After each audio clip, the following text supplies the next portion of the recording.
Les frontières et l'espace aérien de Guinée sont donc de nouveau ouverts, comme annoncé tout à l'heure par le porte-parole de l'armée. Les militaires qui communiquent en ce début d'après-midi avant un rendez-vous, plutôt une convocation adressée aux ministres sortants ainsi qu'aux présidents des institutions du pays.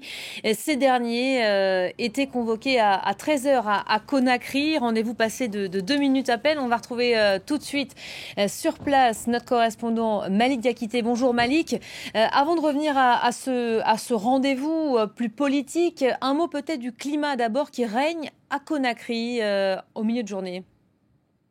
Et à l'heure où je vous parle, je suis au centre-ville, c'est-à-dire à Kaloum, non loin de la présidence. Ici, tout est relativement calme. Les commerçants sont sortis, mais très prudents, assis devant les magasins qui sont encore fermés. Les étalagistes, eux, quand même, ils ont étalé les marchandises. Au centre-ville de Kaloum, tout est calme. Et jusque maintenant, aucun tir d'armes. Mais on constate la présence des forces spéciales à certains endroits. Par exemple, au niveau de la présidence, qui est encore toujours quadrillée par les forces spéciales et la Banque centrale de la République.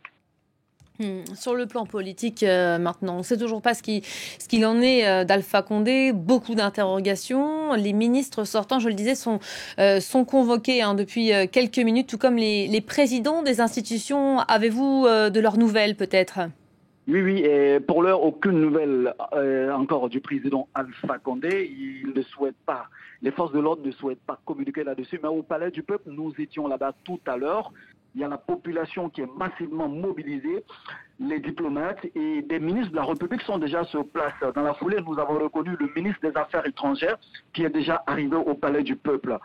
La population est en train de massivement rallier le Palais du Peuple parce que il y a un communiqué du FNDC, c'est-à-dire le Front National pour la Défense de la Constitution, qui est passé, qui a demandé au peuple de Guinée de se mobiliser, venir féliciter les putschistes.